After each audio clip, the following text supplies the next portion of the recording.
Mercredi 14 août 2019, mesdames, messieurs, bonsoir, bienvenue à toutes et à tous dans cette édition d'information sur la télévision Labari.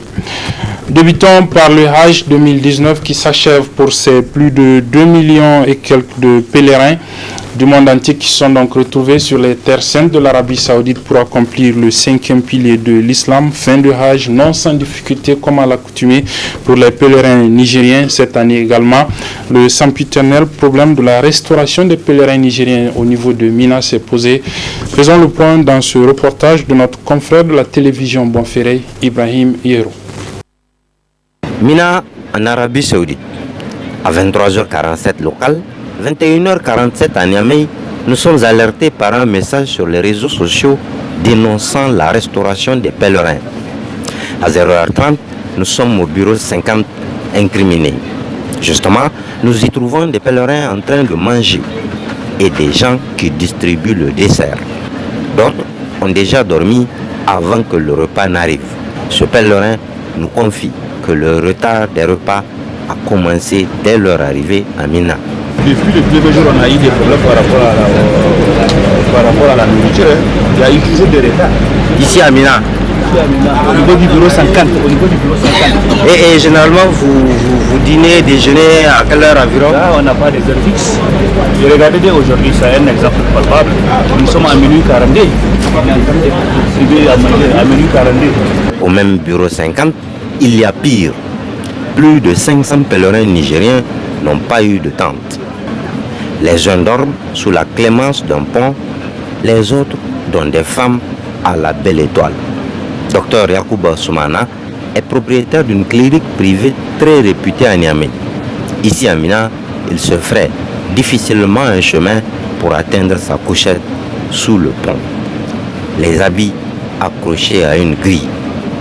Pourtant, il a payé 2 300 000 francs CFA pour accomplir le pèlerinage dans des conditions acceptables. On est comme des réfugiés, des gens qui sont abandonnés à eux-mêmes. Vous arrivez à dormir dans ces conditions? Non, on ne peut pas dormir. Parce que je vous vois transpirer quand même. On ne peut pas dormir à plus de 40 degrés la nuit. Et puis aussi la promiscuité, on ne peut pas dormir. On se repose, on remercie Dieu de nous avoir choisi cette année pour le Hajj. Les conditions ne sont pas celles auxquelles on s'y attendait. Malgré leurs tentatives, les infortunés ont du mal à savoir pourquoi cela leur arrive-t-il. Parce qu'on avait approché les autorités qui ne semblent pas comprendre ce que nous vivons. Ils disent qu'en fait que le Niger a envoyé plus de pèlerins que prévu et que le surplus de pèlerins doit se débrouiller, doit subir. Cette hypothèse ne concorde pas avec les chiffres que le Coro nous a donnés 2 jours plus tôt. Cette année, le Niger a convoyé combien de pèlerins? Cette année, le Niger a convoyé 13 152 pèlerins. 13 152 pèlerins. Sur un quota de combien? Sur un quota de 15 891. Toutefois, sur les 4 bureaux qui gèrent les pèlerins nigériens, seul le numéro 50 connaît de telles insuffisances. Selon des sources indépendantes, les Saoudiens rejetteraient la responsabilité sur le Coro qui n'aurait pas versé l'argent de la réservation à temps comme ce fut le cas. D'ailleurs, pour le problème de visa qui a perturbé le départ des pèlerins nigériens. Ici au pays, pas grand-chose à se mettre sous la dent comme actualité aujourd'hui. Nous vous proposons néanmoins, en fin de cette édition, un dossier sur la situation politique de notre pays, marqué, comme certains le pensent, par cette campagne avant-terme du candidat du parti au pouvoir, Mohamed Bazoum, dans la région de Zender.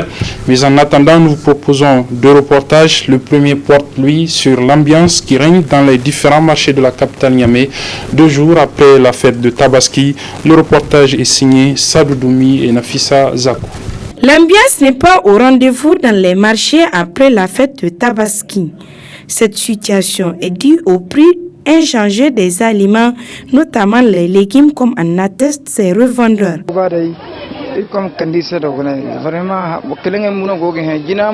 Les prix n'ont pas connu un grand changement, mais néanmoins, les clients se plaignent. Après la fête, ce n'était pas facile. Parce que toutes les choses, ce qu'on va payer 2000, ça devient 5000. Ce qu'on va payer 1000 francs, ça devient 4000. Donc, on ne peut pas dire que c'est moins cher. Il n'y a pas de changement. Même aujourd'hui, c'est pire comme le veille de la fête. Les avis des clients divergent quant au prix des aliments après cette fête de Tabaski. Les prix, c'est comme avant. Bon, c'est pas changement quand même.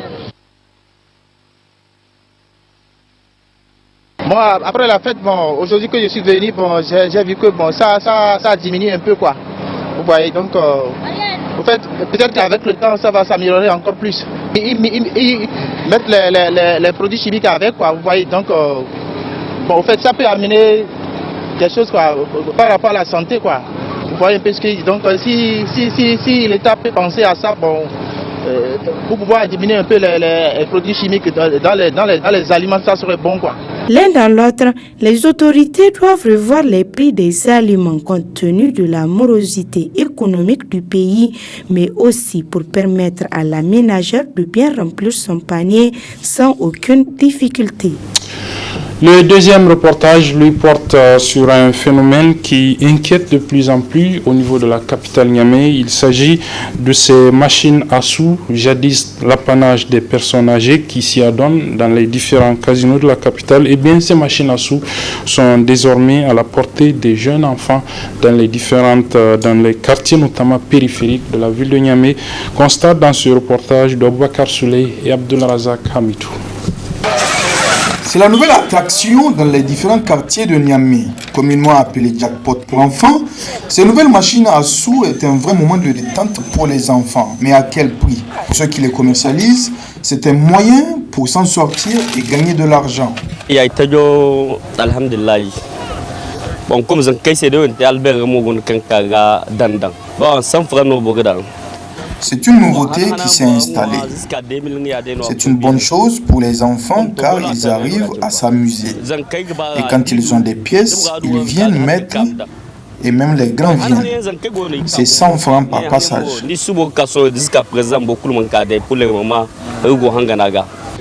Et pour les parents, c'est une vraie plaie. Ils se plaignent que leurs enfants ne mangent même pas assez, car l'argent du petit-déj se retrouve très souvent dans ces machines à sous. Les machines à sous poussent nos enfants à la délinquance, au vol et même les empêchent d'aller à l'école ou de manger.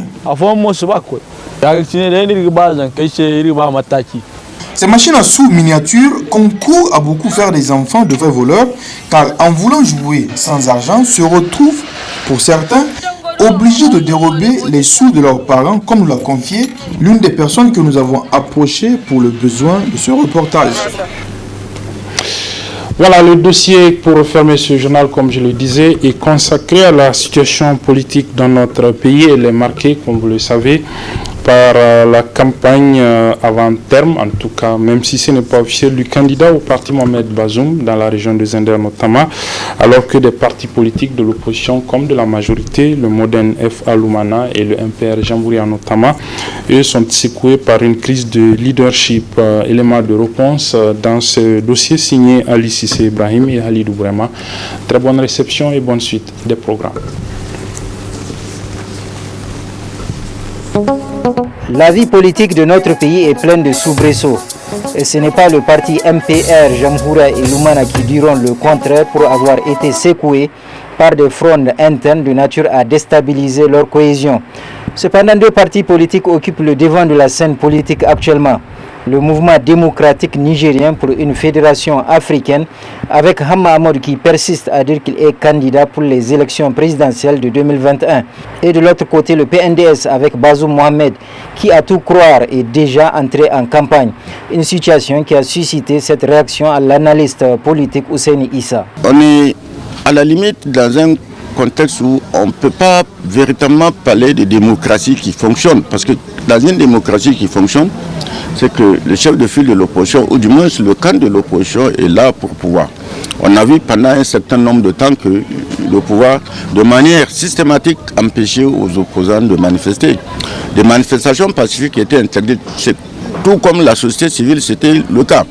Il a fallu tout récemment, fin 2017, début 2018, pour que les manifestations puissent être autorisées. Ce qui n'est pas normal dans un contexte. Maintenant, ce qui n'est pas légal, c'est que on a comme l'impression que Bazoum est déjà en campagne électorale. Et il mène la campagne avec les moyens de l'État. Il mène cette campagne sous le couvert de...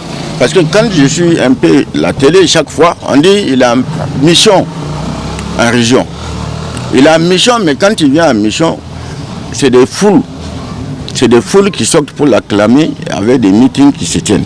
Ce qui n'a aucun sens. Quand un ministre va en mission, il va travailler. Il n'a pas besoin de mobiliser les foules avec les couleurs du parti. Il est le ministre de la République. Il doit aller faire le travail qu'il a amené. Point barre. De plus, selon l'analyste politique Ousseini Issa, la situation politique de notre pays est paradoxale. En effet, on parle d'élections présidentielles de 2021 alors que le doute est là en ce qui concerne l'établissement d'un fichier biométrique fiable. Maintenant, dans le cas du fichier biométrique, quand est-ce qu'on va démarrer? Est-ce que vous avez déjà été recensé physiquement? Non. Quand est-ce que ça va débuter? Personne ne le sait. Est-ce que dans ces conditions, on peut même parler d'élections en 2021? Parce que c'est ça le principal enjeu. Il faut d'abord disposer d'un fichier sur le document de base pour organiser des élections. Maintenant, pour que les élections soient fiables, transparentes, il faut que le fichier en question soit fiable, que ce soit un fichier correct, honnête. Moi, je vois mal un fichier biométrique pouvoir le réaliser fiable. Un fichier biométrique fiable, pouvoir le réaliser en d'ici 2021. Ce n'est pas possible. Pour sa part, l'acteur de la société civile Moussa Tchangari a relevé le manque de combativité de l'opposition avant de préconiser les pistes à suivre afin d'assurer l'alternance au pouvoir. Pour qu'il y ait une bonne élection, il faut d'abord qu'il y ait toute une ambiance dans le pays, que les gens considèrent que l'élection elle est vraiment importante, qu'il y a des enjeux et les gens sont mobilisés, organisés, etc. Si les gens sont bien mobilisés, bien organisés et tout, on peut le faire sans problème avec un fichier qui peut ne pas être biométrique, mais il y a d'autres façons de faire. Bon, donc il n'y a pas de bataille aujourd'hui pour imposer des conditions d'une élection acceptable. En tout cas, moi, je ne sens pas ça. Ça veut dire quoi? Ça veut dire que les gens ne croient pas à cette élection. Et puis bon, on fait comme ça, on avance. Et s'ils ne croient pas à l'élection, ils croient certainement à quelque chose d'autre. Peut-être ils pensent qu'il va se produire un miracle.